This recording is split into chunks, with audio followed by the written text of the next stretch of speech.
Before we start this evening, I would ask everybody to look to their left and look to their right and see if you see a stranger. And if you see a stranger, please make sure you say hello to him, make sure he feels good.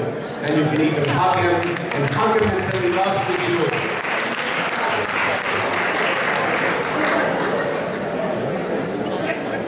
Rabbi, I started that way, that you should know, though you leave, your legacy will stay on.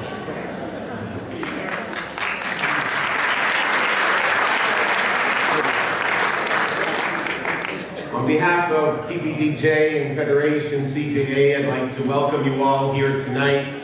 Thank you for coming to this evening of tribute and farewell to the Steinmetz family. I think it's a tribute to the Rabbi that despite the fact that there was no public announcements, that this shul is full and so many people from so many different parts of Montreal have come here tonight, because Rabbi, you have touched many all across our city, and each of them have come here, taken of their time to be here to acknowledge you and for all that you have done for them and for your relationship with them.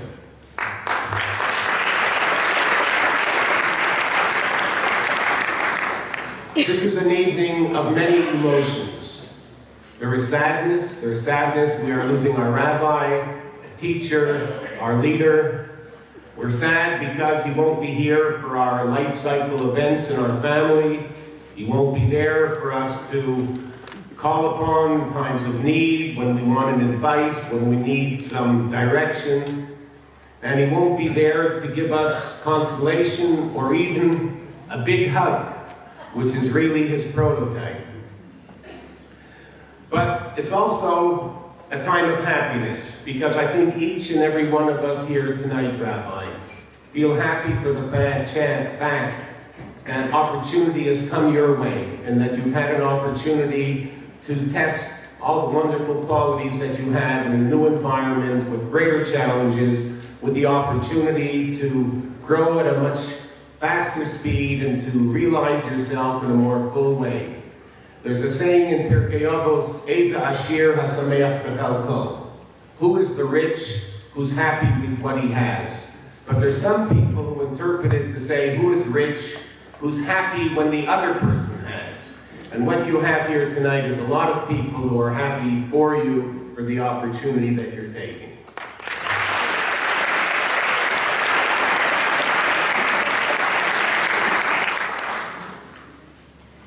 It's really a great compliment to you, Rabbi, that one of the biggest and most respected congregations in the United States, in New York, has come across the border to knock on the doors of TBDJ to woo you as their rabbi. After looking at all the rabbis who would have loved to serve in that position, they've decided that the qualities and the attributes that inherent to you are the ones that they wanted. Qualities that really have grown tremendously over the 20 years that you have served here as rabbi of this congregation and as a significant rabbinic leader in our community. We want to also to acknowledge them and give them credit for their choice, but we also give you credit for having the courage and the self-confidence to go out and to assume this role of a large congregation which has lots of plans, lots of heritage, and it takes that type of courage. We read last week Parsha where God says to Abraham, go forth, go from your land, go from your heredity, go from your family, and go your own way. And that's what you have done. Lech lecha. You have gone towards yourself, you have responded to your own tune, to a destiny and a destination that we sure will bring you to new heights. And we're all happy for it.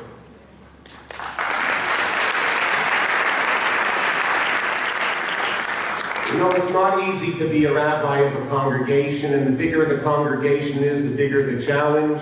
I'm sure there are many people who feel that you don't give them, the rabbi doesn't give them enough time, isn't there when they need him as much, or they may have objections to what he says in his sermon, or they may oppose to what he didn't say in his sermon. But all of these things can bring lots of challenges to a rabbi. In fact, they tell a story that this rabbi was sick in the hospital, and some board members came to visit him and said, "Rabbi, good news.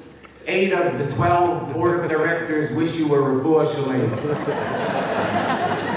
Rabbi, I assure you, if you were sick in our community, you'd have 100% people wishing you well, and we certainly hope that will be the case at the shul that you were going to in New York.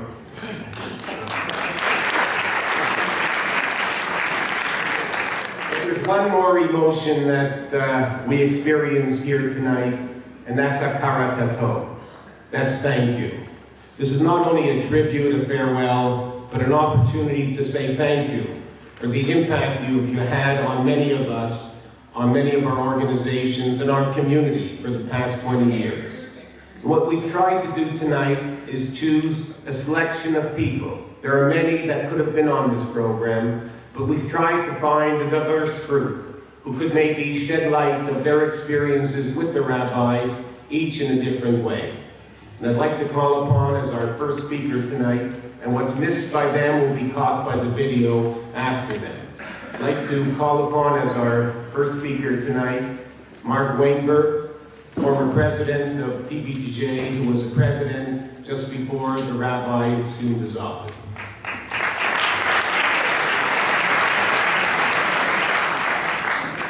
Thank you, Sam. It's a privilege to be here tonight and to speak on this occasion. And I echo Sam's words in wishing Rabbi Steinmetz and his beautiful wife, Lisa, the very best in their new home in New York City. And yes, indeed, we are all proud of you that this opportunity came your way. I must say, we have a fantastic turnout tonight. It feels a little bit like Kol Nidre. But there's a little bit more levity in the air. I want to tell you, and I'm sure this will be echoed by others, just yesterday afternoon I was on an aircraft, which, as some of you know, I do from time to time. I need the airplane miles. And I landed from Frankfurt, connecting from Barcelona, and met 2 real stalwarts of our community on the plane. And they said to me, "You know, it's not just your shul that is losing a great leader. Our entire community is losing a great leader, and 2 leaders, of course, because Lisa has also contributed so very much." And I want to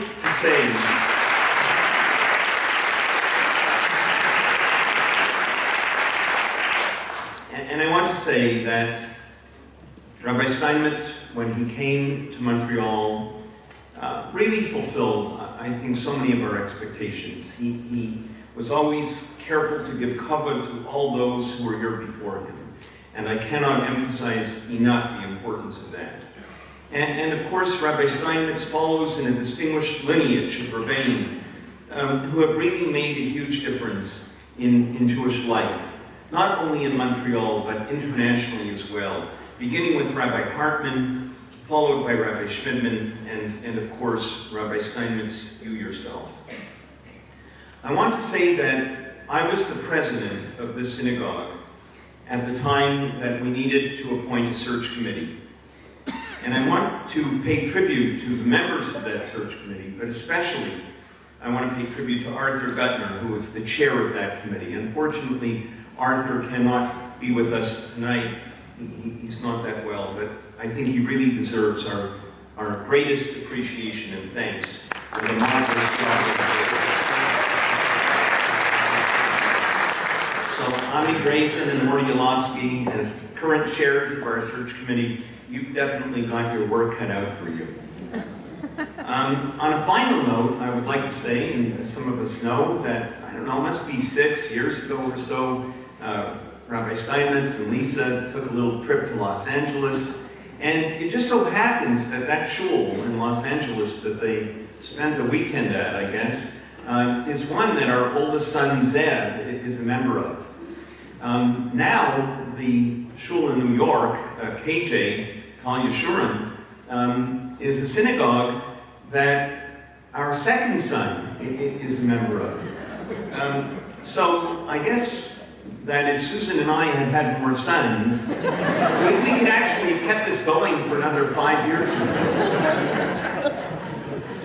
So, in closing, it gives me really great pleasure to wish both of you Hatzlacha Rabbi, and on behalf of all of the past presidents of this synagogue, may you go from strength to strength.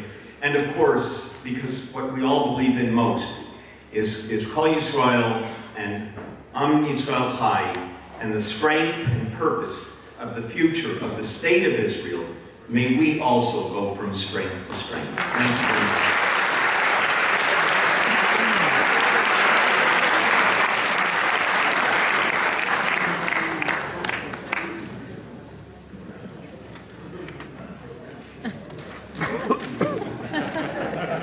Figure out who's speaking next.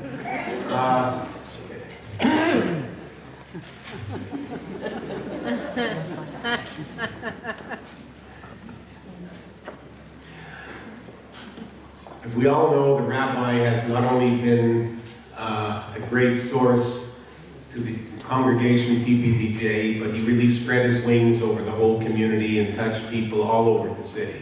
Can't think of a more appropriate person to speak on behalf of the community at large, the former president of Federation CJA, and former member, an active member of our shul, Susan Laxer.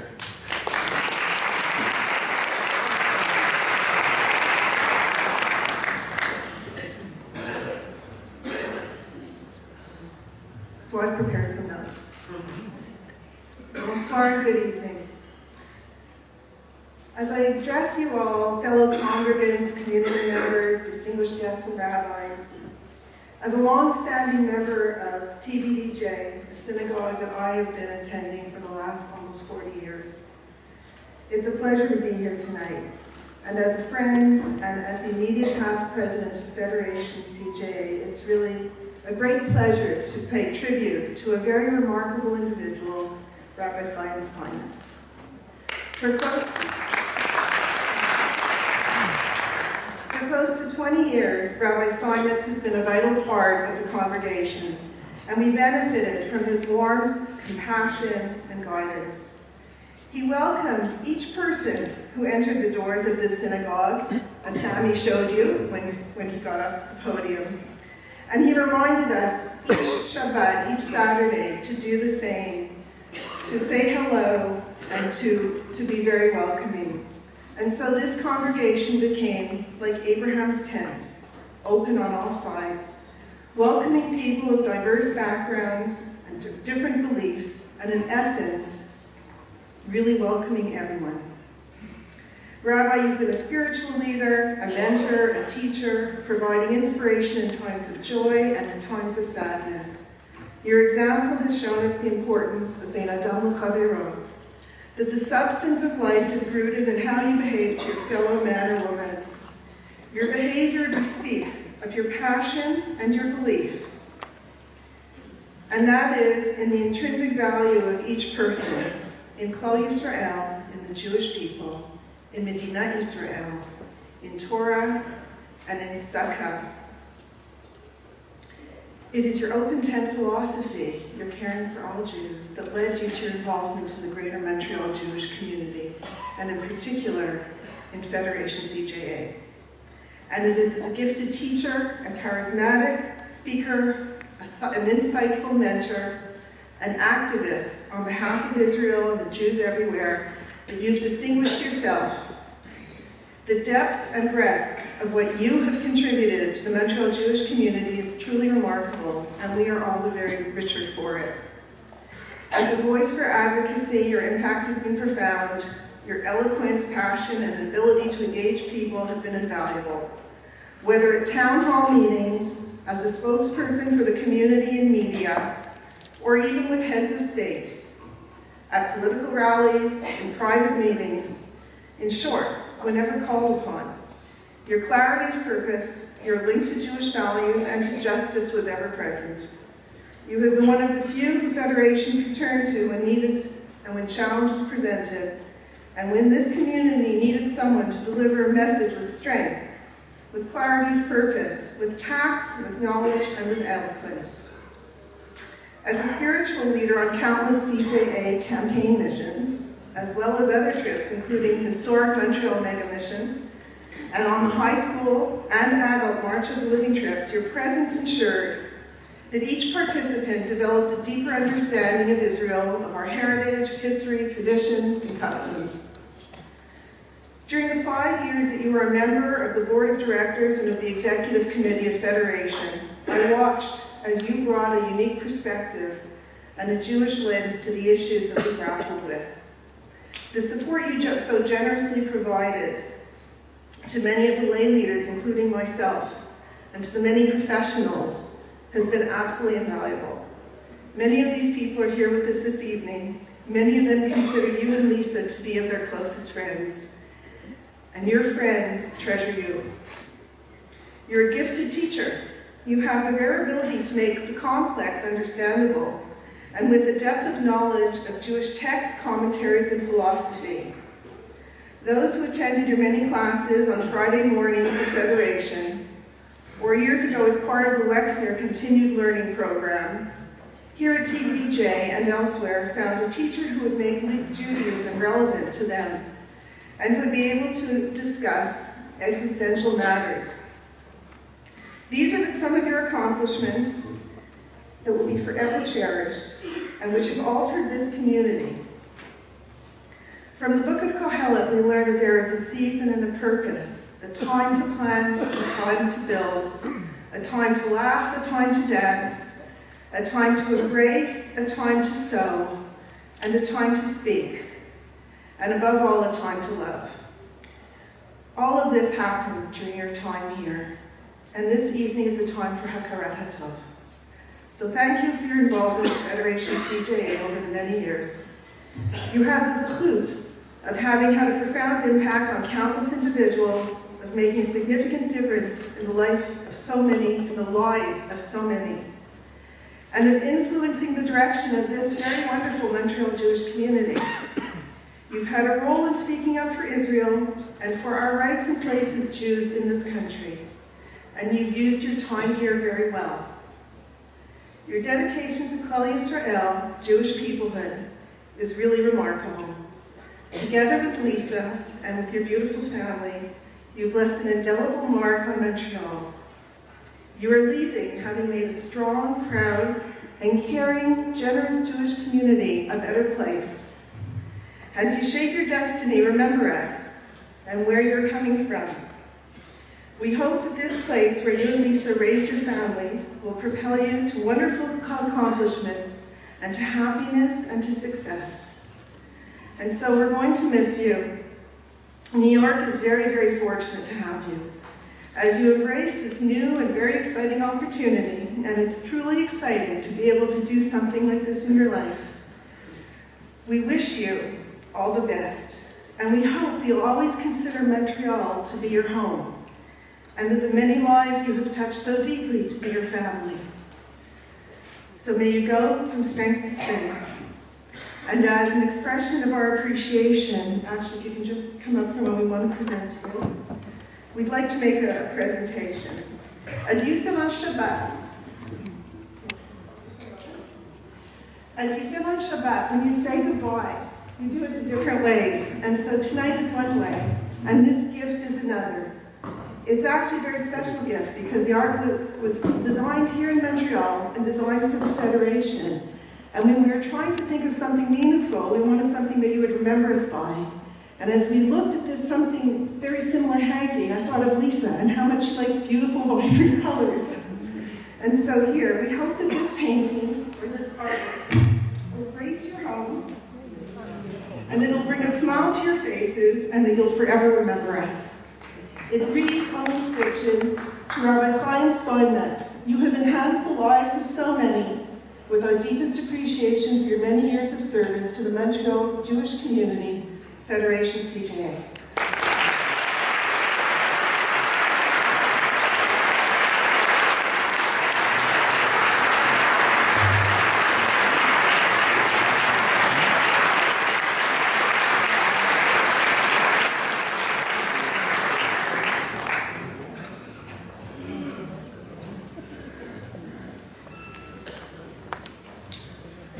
Tonight is a reverse. Generally, Rabbi, you're standing up here and giving everybody else brachas. Tonight you're sitting there and everybody's giving you brachas, and that's the way it should be. But Rabbi, you've been not only a rabbi, but you've been a friend. And I think the person who could best express that for us and can touch us in relation to their own feelings about what friendship really means, I'd like to call upon Renee Lieberman.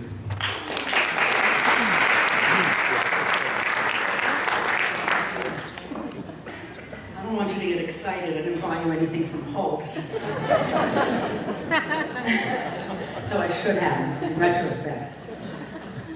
Before I begin, and this doesn't count towards my 4 minutes, I just wanted to welcome, because I think we have to welcome new faces, as was so eloquently mentioned earlier, and as was taught to us on a weekly basis by our beloved Rav Chaim. I'd like to welcome Mr. and Mrs. Schwartz, Lisa's parents. Stand up, please stand up.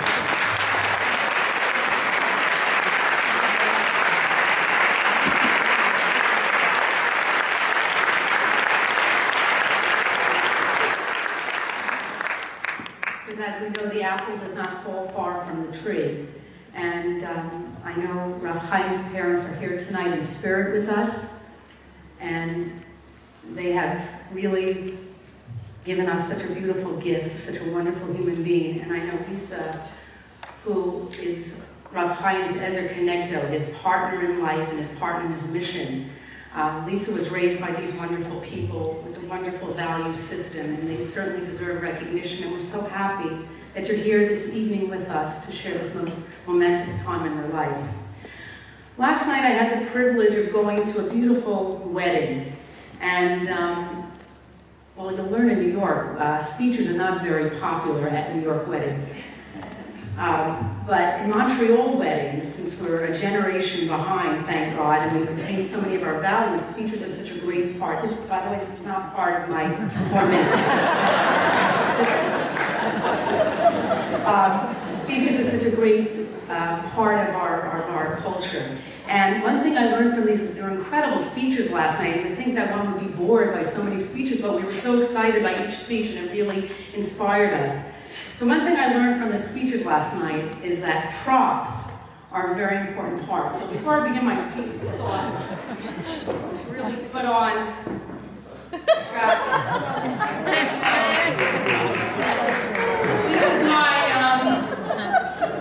this is my Ramaz high school jacket.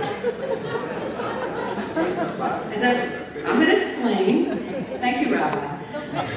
Ramaz, well, KJ, where our rabbi is so privileged and honored to be, I don't want to use the word seduced by, but it's so inappropriate. But especially our Kodesh. But Kehillah Jeshurun is really, it's an icon in Manhattan. It's really an incredible place, and they really built an entire Jewish society of modern Orthodoxy in the Upper East Side of Manhattan. And part of their dynasty, a 105-year rabbinic dynasty, which Rabbi Steinmetz is taking over from, it's a huge honor. You can't imagine this job that he's taking over. Part of their dynasty is having one of the top schools, top Jewish schools in New York. They have an elementary school, and I was privileged to attend their high school. So I'm glad my jacket still fits, a little tight. So I think the styles in those days were very big, so I think that's why it still fits, because I have gained weight. When I married Marty, I was a size 2, but times have changed. This does not count as my 4 minutes. I was supposed to be the role of friend tonight, and I took that message as not to write a speech. I don't know if that was the correct role to go. But I'm going to wear my jacket tonight because I want to be in line with my friends. And I want to represent who I was and who I came here today. And 38 years ago, I celebrated my bat mitzvah. It's probably one of the first bat mitzvahs in the Riverdale Jewish Center. And my bat mitzvah parsha was Lech Lecha. And yeah, this bar mitzvah, this past weekend was Lech Lecha.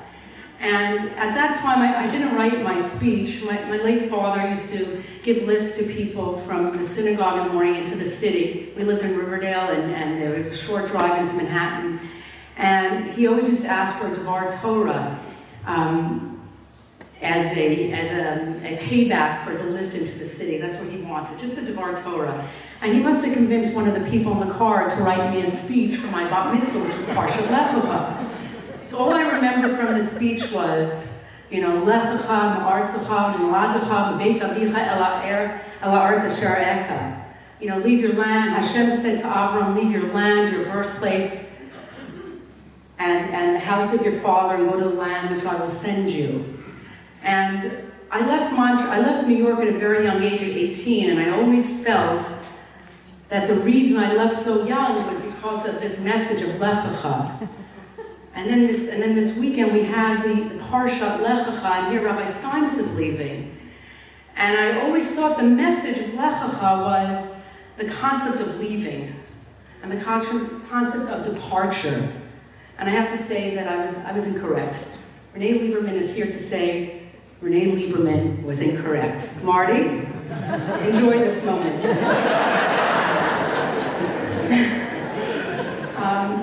Really, what does Lech Lecha stand for?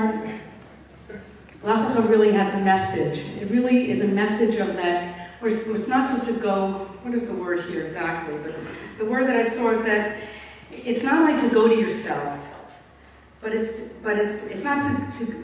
to go towards yourself, and it's to reveal your true identity, your true mission in life. And that's what Lech Lecha really stands for. It's really our ability to understand what our mission is in life. And we learn firsthand from Abraham and Sarah that their mission in life was really to transform the Jewish people. It was really to spread godliness into this world and to make this world a better place and to be transformational leaders. That's the message of Lech Lecha. Lech Lecha is not about a departure. Lech Lecha is not about a trip. Lech Lecha is about a journey. Our daily journey in life. Our daily journey to get closer to Hashem, to make this world a better place. And I have to say that my perspective on this whole Lech Lecha and this whole departure business has changed. It actually just changed today when I actually did research and I actually looked deep into the Parsha. And I realized that Rav Chaim and Rav Lisa are modern day Avraham and Sarah. They're our modern day leaders. They're transformational leaders who've never limited themselves to just being leaders in our shul, our own little community, but they extended themselves to every level of this community, to every human being, to anybody in need, and they've made transformational differences in this community. They've set us all on our own journey to be better people, to leave us with a message that we have to continue to strive to be better people. And you know what? I look at us as lucky. We were lucky to have the Rabbi and Lisa, our Rav Chaim, and our Lisa, our beloved Lisa, as being part of their 19-year mission here. Their journey was 19 years in the city, and we were blessed to have that gift of their leadership and their love and their guidance and their moral compass leading us and directing us every single day of our life. And though they leave, you know what? They don't leave. We're not here to say goodbye, because their message lives on in each of us. Because we're all transformed. We're all different people. We're all better people since they're here. They've taught us how to be better people. They've taught us how to work and be wives and husbands and fathers and sisters and brothers. They've taught us how to do volunteer work and to do our jobs. They taught us how to run a home. They taught us how to be human beings, how to be Jewish people, and how to be close to God and represent the Jewish people in the best way possible. That message does not leave us. That message grows within us every single day. And next Shabbos, when Rabbi Steinmetz is not in the shul, and we'll feel a little sad, we're still going to greet the person who sits next to us. We're still going to greet the new face that sits next to us. And we're going to say, welcome to our shul. Welcome to our shul, welcome to our home. This is your home. You're our people, and we love you. And I know New York is lucky to have this gift of Rav Chaim, and Lisa living within their midst. And I know that their journey is that they have to go to New York, and we have to share them. That's what I learned. We have to share them. Because Avraham, we learned from this parsha that Avraham's life was a life of self-sacrifice. Being a rabbi and a rebbitzin, sorry, I had to do that. Being a rabbi and a rebbitzin is a life of self-sacrifice. It's not an easy life. But we too have to have self-sacrifice. We too have to be selfless. And we too have to share. We don't always want to share, but we have to share.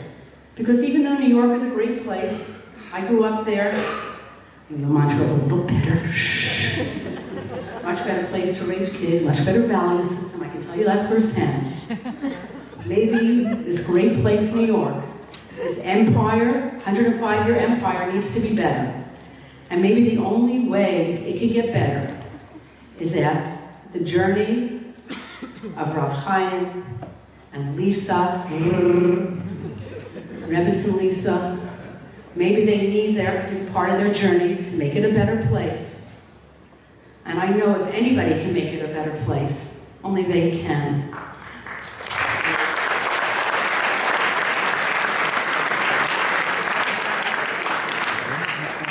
So as a final message, in Noach we learn that sometimes we're tempted. We're tempted to be in our teva, we're tempted to be in our ark. But really, God tells us we have to get out of our ark. We can't limit ourselves to our own home, our own place, our own comfort zone. We have to have the courage, we have to have the bitachon, the faith in Hashem, to know to go further and to work towards repairing this world and making it a better place. We wish you both the greatest hatzlacha.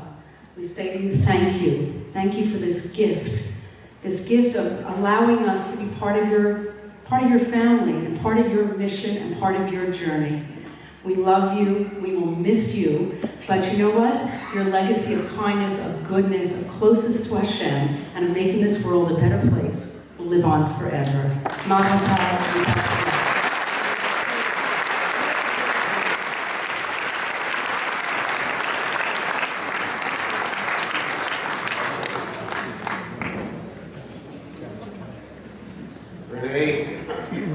What can I say to you, but really, from the bottom of my heart, I want to thank you for sticking to your 4 minutes.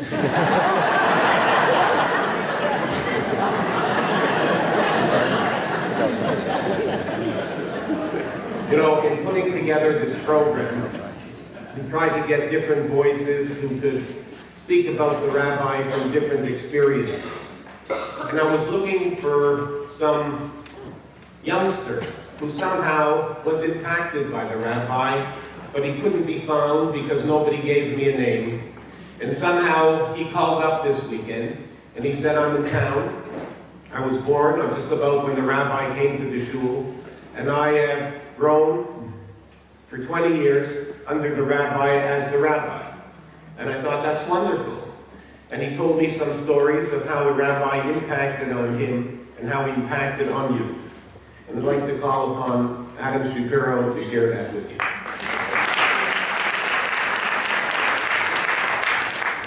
Thank you. I feel very privileged to be included tonight, so thank you, Sam. And I got nervous when I saw Renee had a bag. I was thinking, did I not remember to bring a gift?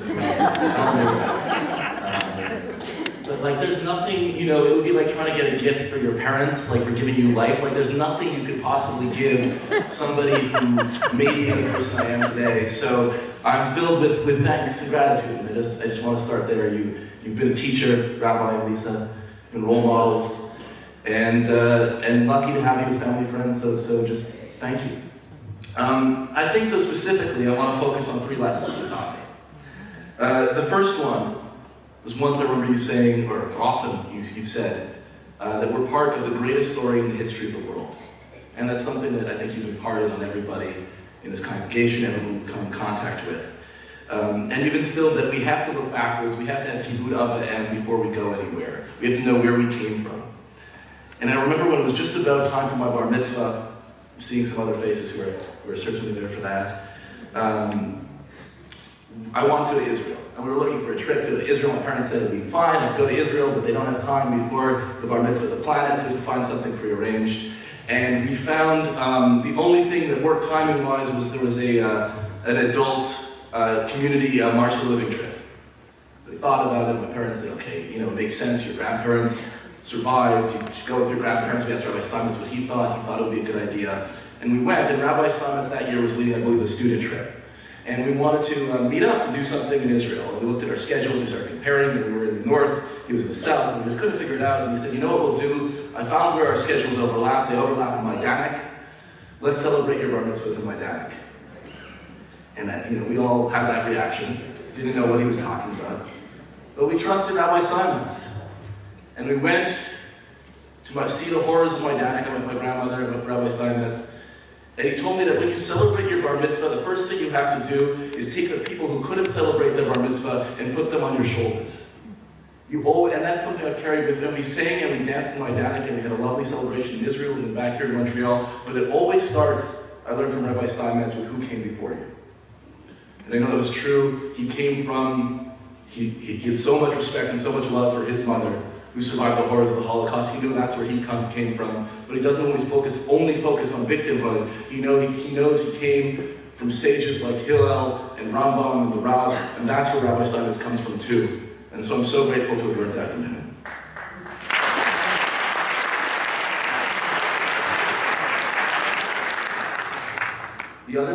The second thing I learned from Rabbi Steinmetz was about being open, being inclusive, treating everyone with respect, no matter who they are.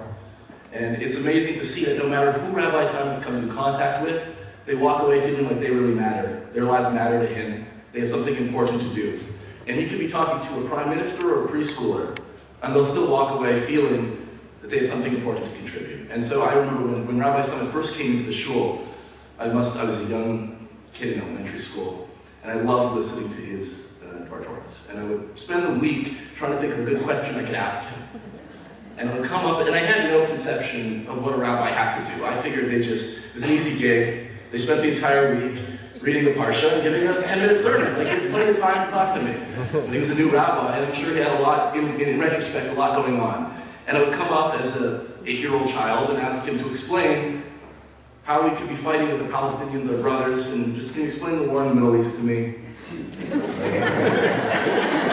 Can you explain, how God could let bad things happen to good people? How did the Holocaust happen, Rabbi? And instead of sighing and being exasperated because there are a million things he has to do, he would look down and make me feel like my questions mattered. And even though he didn't have all the answers, he was going to try, he was going to explain something to me and then tell me to keep searching.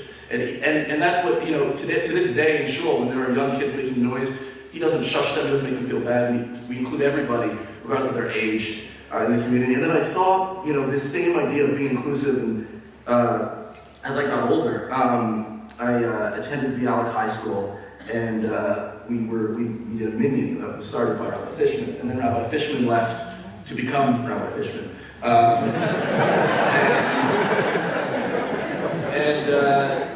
We were having trouble keeping the minyan alive, and so my idea, as someone who was involved in this, was saying we should get different rabbis in the community to come.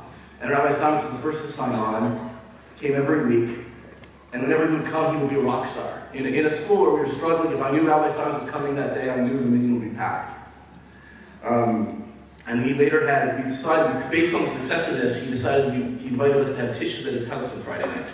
And these were kids primarily from Bialik, Herzliya, most of whom weren't Shomer Shabbat, who would come and we would have tissues Friday night at Rabbi Steinmetz's house. And I remember one incident, I don't know if either of you remember this, but someone was driving, and they were nervous that they were driving, and the rabbi would be okay with it, how would he react?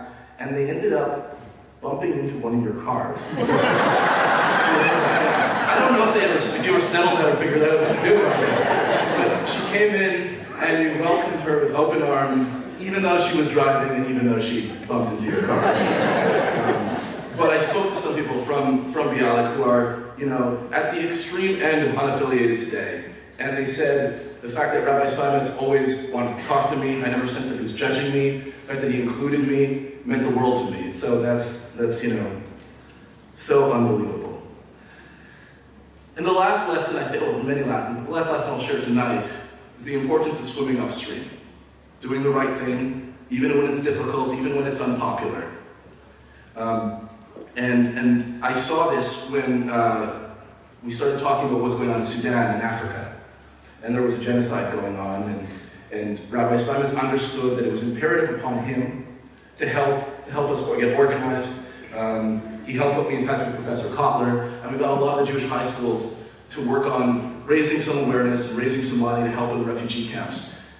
This is not something that I think the congregation was requiring of Rabbi Steinmetz, but he did it because it was the right thing to do, and because we have to love the strangers ourselves. A lot of people, and I'll end with this, have been saying to me how sad they are that Rabbi Steinmetz is leaving. They're sad for themselves, they're sad for our community, and then they usually say, oh, but we're happy for him personally, we're happy for him professionally. And I happen to agree with that until I was thinking about that more. And I realized that maybe that's not the best way to look at it. Rabbi Steinmetz, as many have said, is ascending to one of the most prominent pulpits in the world. And I say that not to highlight the prestige, but to highlight the platform he now has. The platform he now has to shape world Jewry. Rabbi Steinmetz, Lisa, you're role models who epitomize the very best of what it means to be a Jew in the modern world. So while those of us who care about the Montreal Jewish community are sad, it will benefit us too, your new position. And we should take solace and celebrate the fact that the next chapter in the greatest story in the history of the world will have a new, stalwart, contributing author. Thank you.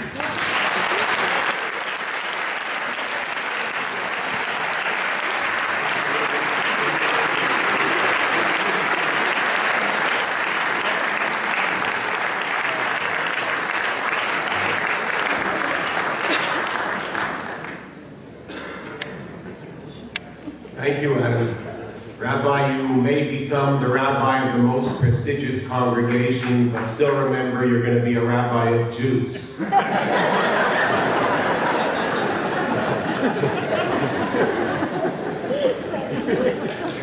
As many of you may know, we had an election this week, and we had some interesting results, and we have a new member of parliament, and we spoke with Anthony, House Father, this week, and we were talking about him coming to this event, and he said he had some interesting stories and relationships with the rabbi on a political front. That's his former life when he was mayor of Côte St. Luc, and he agreed to share them with us tonight, so I'm going to call upon Anthony to share his relationship.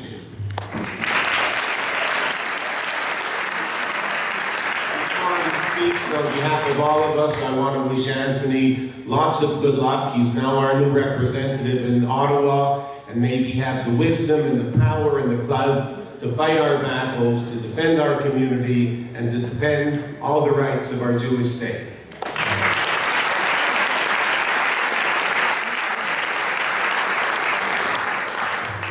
Rabbi, Lisa, Professor Kotler, and all of you, it's an honor to be here to talk a little bit about Lisa and Rabbi Steinmetz. And I thought I would start by talking about the two lessons that I've learned from Rabbi Steinmetz. The first is that it's important to be a mensch, and it's more important to be a mensch than to follow any type of halacha. And that's something that you have to recognize in politics. You have to be a nice person. The second thing that he taught me was you have to put yourself in someone else's shoes before you act. And so I thought for the purposes of tonight, I would try to put myself in Rabbi Steinmetz's shoes. Imagine starting a new job. Imagine leaving your current job that everyone thinks you do a really good job at to go to a new city. Imagine following in the footsteps of a man that everyone thinks is an icon. Rabbi Lichtenstein, of course. Imagine going into a synagogue that everyone thinks is the most prestigious synagogue. It's a very scary thing, and I know that while you do it with exhilaration and anticipation, there's a lot of trepidation there.